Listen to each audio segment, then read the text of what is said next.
Good morning, and welcome to another segment of the Werff Report for April 18th. Keep America vigilant. 25.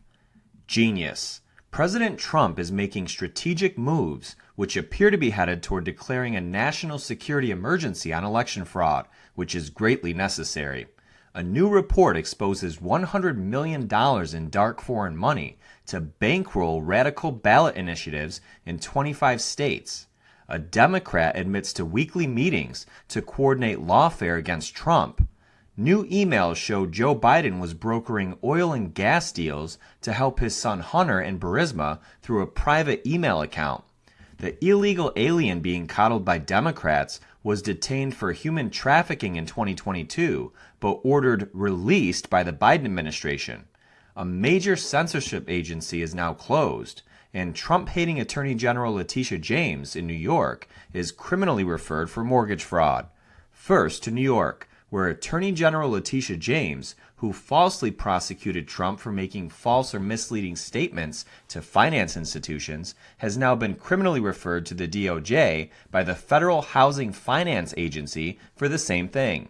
James is accused of mortgage fraud, in which she allegedly falsified records to gain favorable loans, which in some cases she should not have even qualified for. James claimed in documents that her 5-unit property in Brooklyn was only 4 units. She made this claim for over 20 years on mortgage applications. For example, this claim allowed her to receive a 2011 Home Affordable Modification Program loan that saved her tens of thousands of dollars per year.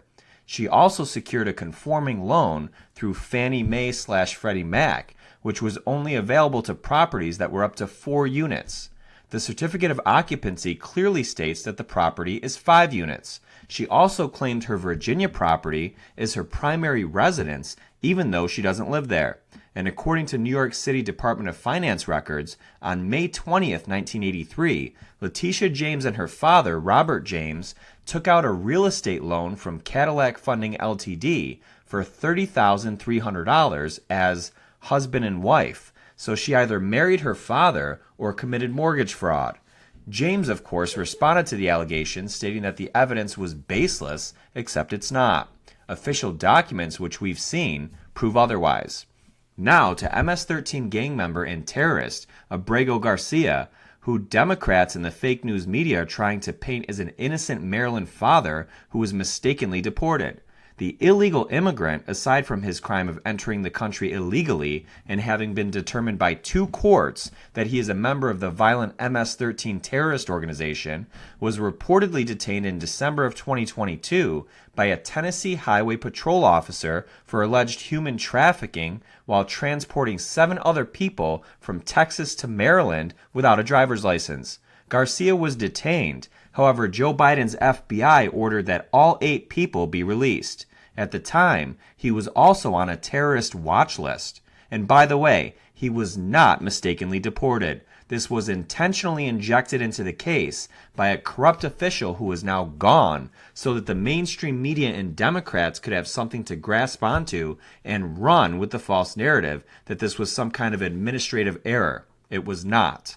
In California, Democrat Rep. Laura Friedman has admitted what we all suspect, stating that House Democrats meet weekly to wage lawfare against President Trump, which should be considered treason.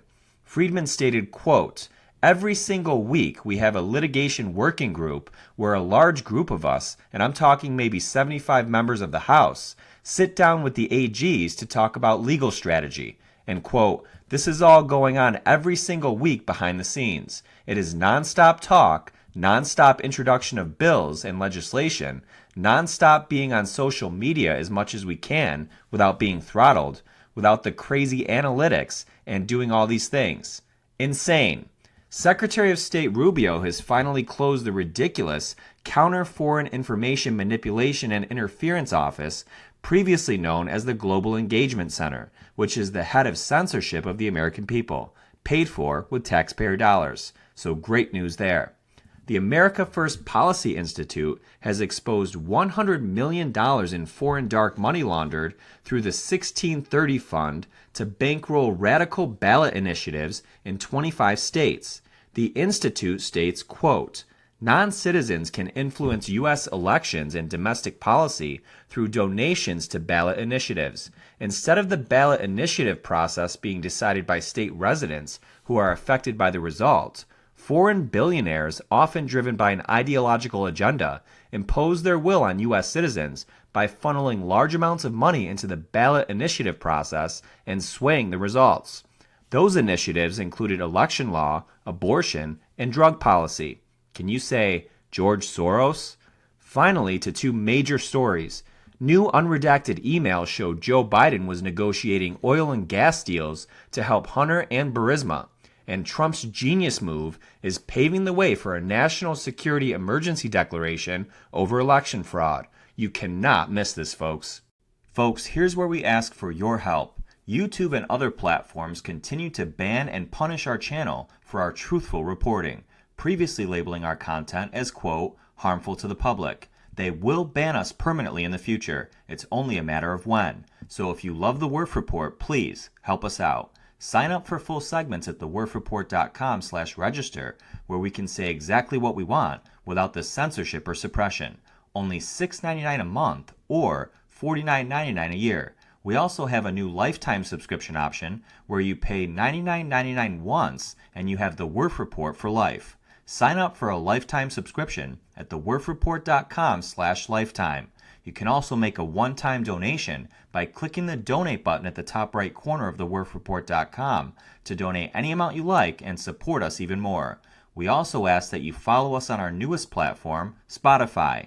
We truly can't do this without you, so please support us today. Go to thewerffreport.com to sign up or donate. God bless you all. God bless President Trump, and God bless America.